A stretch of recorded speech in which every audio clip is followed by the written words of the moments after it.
Hello everyone, I hope this is working. For those of you who don't know me, I'm Kate and I'm one of the sports science interns at Guildford City Swimming Club. Today I'm going to be doing a video on healthy eating. This is just healthy eating in general. My video next week will be a bit more specific to coronavirus and the situation we're finding ourselves in. So to begin with, I'm going to talk about the Eat Well plate. For those of you who aren't familiar with it, this is what it looks like. You might have seen it before, learning about it at school. You might have seen it on TV programs, on the back of food packaging. So as you can see, it's split into categories. So you've got fruit and veg, breads, pasta, rice, other cereals. Then you've got some protein, so meat, fish, beans, other non-meat sources. You've got your dairy products, that's your milk, yogurts, cheeses, and then you've got your fatty and sugary foods here. So that's kind of your biscuits, cake, chocolates, that sort of thing. Overall, in your diet, you want to aim for about 50 to 55% of it to come from these two categories here. So that's your carbohydrates. So your fruit and veg and all your breads, pasta, rices. It's important though to note that when you are choosing bread, pasta, those sort of things, to try and go for the whole wheat options. The reason for this is they have a bit more fibre and they also have slow release energy. So what this means is you will be able to maintain your energy levels for longer before they drop off. So obviously in terms of swimming and performance, that's going to be better because you'll be able to keep the energy levels higher without crashing. The white variations, they're still like good for you, but you might find that your energy levels spike and then you crash a bit more quickly.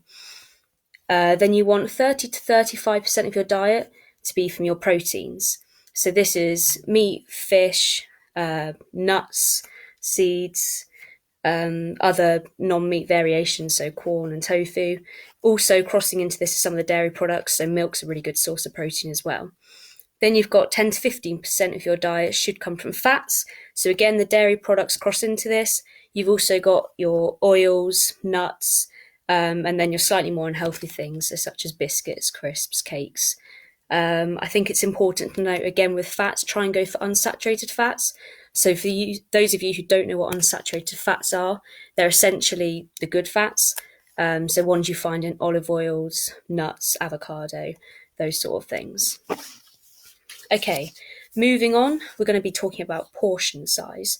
I think at the moment, considering we're all at home now in self-isolation, you might find, because you're not going out to swimming, training and things, you've got more time as a family, you might be having more family meals. I think sometimes it can be challenging to get portion sizes correct when you are eating as a family. Obviously, you've got, parents will be older. Then you might have really young kids, some teenagers as well. So everyone's of different ages and different sizes and also different activity levels. So I think it's important, to make sure that you are getting portion sizes to mix the individual that you are feeding. Quite an easy way to get portion sizes correct for each individual is to use something called the hand method. So essentially, you can base the food portions on the size of your hand. So obviously, hand size is individual to each person. So a child will have a much smaller hand than an adult. One good way of learning things, so carbohydrates, so again, pastas, potatoes, rice, noodles, that should be about a cupped hand, okay? So about this much is what you want per individual. So again, as I said, for a child, they'll have a much smaller cupped hand size than an adult. Protein is one palm. So that's your palm here. Fat, one thumb. So this is the kind of fats that you're going to add, like olive oils, maybe some butter. And then fruit and veg is one fist. Okay, so when you're doing fruit and veg, grab a fistful. Moving on from portion size, I'm going to talk a bit about your 5 a day. So I'm sure everyone already knows that you should always have your 5 a day. It's spoken about everywhere. It's a thing to aim for. The reason why 5 a day is so important is that it provides the body with a range of vitamins and minerals. And vitamins and minerals are these tiny, tiny things that you can't see, but basically inside your body, they work really well and keep your body functioning properly. So this is both physically and also mentally. The recommendations in terms of 5 a day is that you should actually have 2 portions of fruit and 3 portions of veg. The reason why it swings more towards veg than fruit is because fruit is a lot higher in sugar. So this is not as good for your teeth. And also in terms of energy levels, with fruit, because it is high in sugar, you get more of this spike and then a crash afterwards. Whereas with veg, they don't have as much sugar. So again, it's that kind of steady release of energy. You can go over 5 portions of fruit and veg a day. Some people actually say you should aim for 10 a day. So this might sound like quite a lot to people, but actually it can be quite easy to mix it into meals and things. You can bulk out your meals quite well with vegetables and things. And remembering they also count towards your carbohydrates. So you could even take away, a little bit of pasta, add in a few more veg instead because they're still carbohydrates. If you do go, say, to 10 portions a day, then it's important to keep that ratio of fruit to veg the same. So instead of 2 portions of fruit, 3 portions of veg, it becomes 4 portions of fruit and 6 portions of veg. Again, just because of the sugar content in fruit versus veg. Obviously, though, if it is the other way around, it's not the end of the world because at the end of the day, they're still full of vitamins and minerals and are still good for you and better than, say, a bar of chocolate. Within fruit and veg, portion size also varies. So for fresh, frozen and canned fruit and veg, it's an 80-gram serving counts towards one of your 5 a day. So 80 grams is roughly, fist size. When it comes to dried fruit and veg, so, things like raisins, sultanas, it's 30 grams as a portion. This is because the sugar content is a lot higher in dried fruit. So obviously for your teeth and again, your energy levels, it's a lot better to have less of them. When it comes to fruit juice or veg juice, 150 millilitres is enough for 1 portion, and this is just 1 glass a day. You can't go and have 5 glasses of orange juice. It has to only be 1 glass of fruit juice. And again, that is because of all the sugar in it. Where it's been broken down so much, it really, really is released quickly into your body. So you get that massive spike and then a crash. So that's why it's kind of better to go for your whole fruit and veg, an apple, bananas, carrots, rather than fruit juices. And just to reiterate, so again, roughly fist size is a portion of fruit and veg. So as you can imagine, that is like an apple or a carrot. Vitamins and minerals. So I mentioned that they're found in fruits and veg. That's where a lot of people will say you only get vitamins and minerals from your fruit and veg. You actually get them from every food group. And some people often get surprised by this, but things like meat actually have more than fruit and veg. So that's why it's important to balance and vary your diet because you get them from every food group. So as I said, because minerals are found in every food, you need to make sure you're eating that varied and balanced diet to provide your body with enough vitamins and minerals and meeting all the requirements for every group. The only vitamin the only vitamin which you might struggle to get from your diet is vitamin D. So I'm sure a lot of you would have heard about this because it's talked quite a lot in TV programs, newspaper, on articles online. And I think especially in sport, they might touch on it. But essentially vitamin D is, as I said, it's really hard to attain from food because it's not absorbed well in the body. So the best way to actually get vitamin D is through sunlight. The only issue is sunlight producing vitamin D is only strong enough from the end of March/early April to September. So obviously all through the winter months, the sun isn't strong enough to provide vitamin D. So what we often recommend is that you take supplements through the winter months just to keep your levels topped up. For swimmers, you might want to consider taking vitamin D throughout the whole year. The reason for this is all your training is inside, unless obviously you go to camps and things, and all your competitions are inside. So if you're not getting exposed to the sunlight, then you're not going to make the vitamin D. So it might be important to keep, supplementing throughout the whole year. An easy way to check if you are getting enough vitamin D, if you have enough in your diet and your bloods, is just to go to the doctors, ask for a blood test, and they can tell you whether you have enough vitamin D. They can also recommend the best supplementation. Being athletes, you have to make sure your supplements all sport informed. So obviously you can't just go to a shop and buy the ones they sell there because it might not be approved. And obviously you don't want to get called up in a competition. So yeah, vitamins and minerals, vitamin D is the one to really, really focus on. as I say, now it's getting to nicer weather, sun's out, 10-15 minutes exposing yourself to the sun is enough to get vitamin D, because obviously you don't want to burn and things. But yeah, also look into supplementations.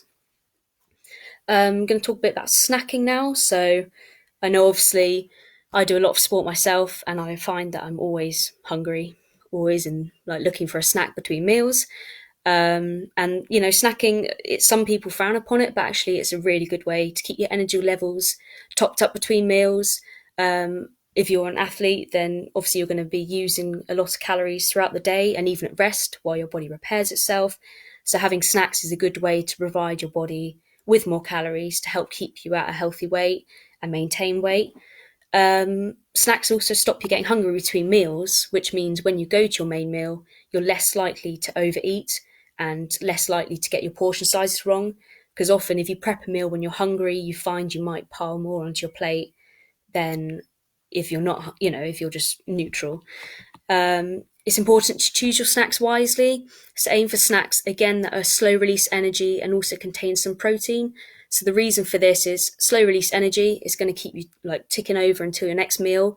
And protein, it makes you feel fuller. So essentially, if you have a snack combining the two, you're going to be able to last your next meal.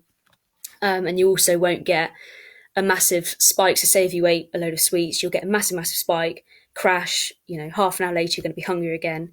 Whereas if you have the snacks balancing slow release energy and proteins, such as homemade milkshakes, granola bars, a banana, some peanut butter on toast, some nuts, rice cakes, that will just help you keep going into your next meal without getting that big crash.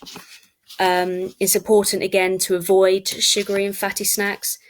I mean, you know why? They're not good for you. You know, in moderation, like one a day is okay. But if you're doing that for every snack, you're just not going to do the inside of your body any good. And again, you're just going to get a spike and crash, which when you're trying to train, compete, and also just focus on things like schoolwork, it's not a good mix. In terms of mixing in with your 5 a day, snacking is a good way to get them in, because something like an apple, a banana, it's quick to grab on the go. You don't really have to think about it. And it's a good way to get, you know, something towards your 5 a day. A tip for snacking, I would say, is plan in advance. So especially now we're all at home, I think things like prepping out, you can make your own trail mix, you can make your own granola bars, make your own flapjacks, that sort of thing. You've got the time now to do that. So it's quite nice to have them all, you know, stored up in the cupboard. You can make them into little bags and then you can grab them and go, rather than think, oh, suddenly I'm really, really hungry, I want a snack immediately, I can't be bothered to make one, and you go grab a chocolate bar. So if you have them already made in advance, it's a lot better. Final topic to talk about today is hydration. So it's essential you drink enough fluid each day to remain hydrated.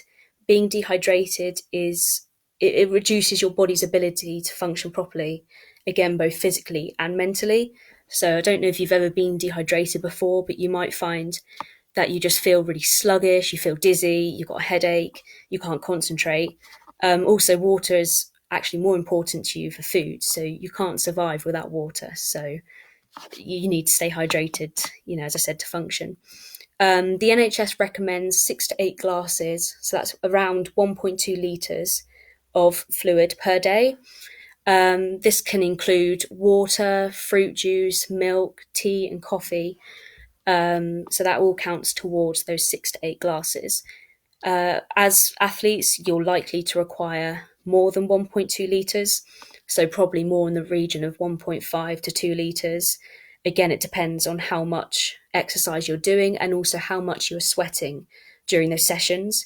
So as it gets warmer outside now, you might find you sweat more because obviously the temperature's hot, mixed with exercise, you're going to lose a lot more than working out in wintertime. So make sure you're having a water bottle on the side, you're taking sips through the session, and that you're not coming away from the session and you've only drunk that much. Quite a good way to measure if you're hydrated is looking at the colour of your wee. So if it's really, really dark, obviously you know you're dehydrated. Straw colour is the ideal colour. That means you're in the right hydration levels.